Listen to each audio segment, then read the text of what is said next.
Bonjour, bienvenue à ce nouveau rapport de progression du projet DEPI. Depuis la dernière fois que nous avons produit un rapport, plusieurs choses se sont passées extrêmement positives pour notre projet. Nous avons notamment eu deux rencontres importantes avec le pôle Moncton, donc les chercheurs qui œuvrent à l'Université de Moncton. Ces deux rencontres qui nous ont permis d'échanger avec eux, notamment sur les entrevues qualitatives qui vont être effectuées avec des personnes avec incapacité, mais également avec des entreprises. Les rencontres nous ont également permis de faire des liens avec des organismes communautaires qui vont aussi nous aider à faire le recrutement de participants à ces entrevues. Je dois mentionner que le pôle Moncton a accepté de prendre le leadership pour la réalisation des entrevues qualitatives du volet ressources humaines. Donc au DEPI, on a comme objectif de récolter de l'information auprès des conseillers en emploi pour voir comment eux perçoivent la réalité des personnes avec incapacité qu'ils peuvent considérer intégrées dans leur milieu de travail. Donc à ce jour, les entrevues qualitatives, tout le volet questionnaire a été complété et nous prévoyons débuter le recrutement et les premières entrevues au courant de cet automne. Les chercheurs du DEPI ont terminé la collecte de données concernant la mesure de l'efficacité du service de CV vidéo sur l'employabilité des personnes qui vivent avec des incapacités. Vous avez peut-être vu passer à Radio-Canada un reportage qui résume les résultats de cette étude. Donc, la totalité des données ont été collectées. Nous avons également mesuré l'accessibilité aux lieux physiques des entreprises qui étaient présentes dans notre base de données, donc dans l'enquête. Et une analyse approfondie des résultats est en cours et nous espérons être en mesure de produire un premier document de travail, un document de recherche complet d'ici la fin de l'année. Le ministère du Travail, de l'Emploi et de la Sécurité sociale est un autre des partenaires du DEPI et conformément avec notre entente avec eux, ils nous ont remis les données administratives portant sur toutes les personnes au Québec qui vivent avec des incapacités qui participent au programme de contraintes de sévère à l'emploi. C'est des données administratives rétrospectives sur une vingtaine d'années. C'est des données mensuelles qui vont être analysées par l'équipe de chercheurs. Les données seront utilisées notamment pour regarder l'efficacité de différents programmes gouvernementaux, incluant en particulier le contrat d'intégration au travail, qui est une subvention salariale qui vient en aide aux personnes avec incapacité pour les aider à intégrer le marché du travail. Le ministère du Travail a également offert aux chercheurs du DEPI une seconde base de données, cette fois-ci contenant de l'information sur les personnes dans le programme de contraintes temporaires à l'emploi, et également de l'information sur toutes les personnes qui sont sur le programme d'assistance sociale au Québec.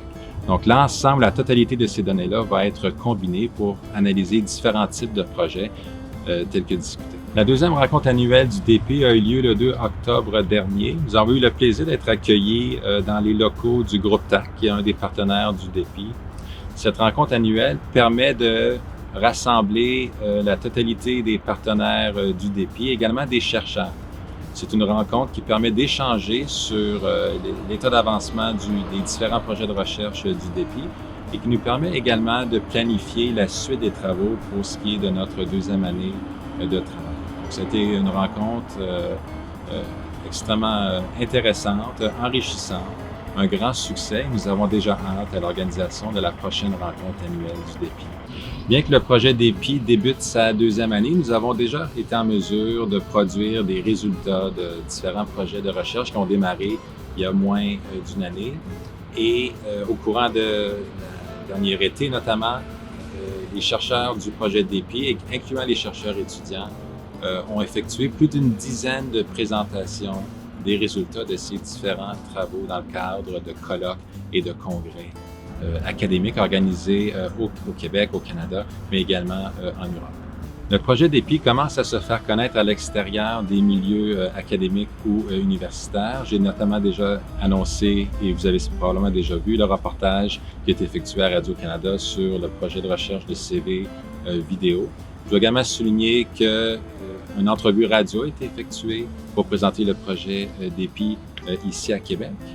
Et également, certains médias, notamment en Europe et en France, ont commencé à produire des articles pour résumer certains volets et résultats de recherche que le projet DEPI a effectué au courant de la dernière année. Donc, nous sommes très heureux de cette visibilité supplémentaire qui va au-delà des milieux universitaires et des milieux de nos partenaires principaux. Le projet DEPI est très actif à produire des vidéos, des capsules vidéo pour résumer non seulement l'état d'avancement des travaux du projet DEPI, mais également la recherche elle-même.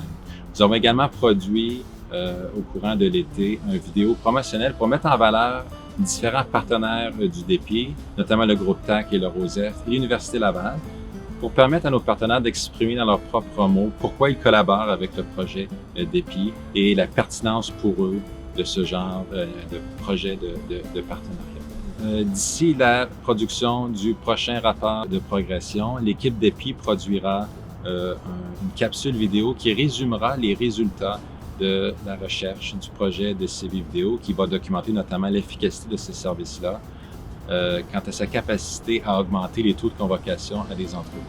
Finalement, je dois vous annoncer que je quitte pour mon année d'études et de recherche. J'ai également le plaisir d'annoncer que Mme Marion Goussé, qui est co-chercheure au projet DEPI, va prendre le relais à la direction du DEPI. Mme Goussé débutera ses activités de directrice du DEPI à compter du 1er novembre prochain et je serai de retour à la direction du projet DEPI au 1er août 2020. Au plaisir de vous revoir. Merci beaucoup.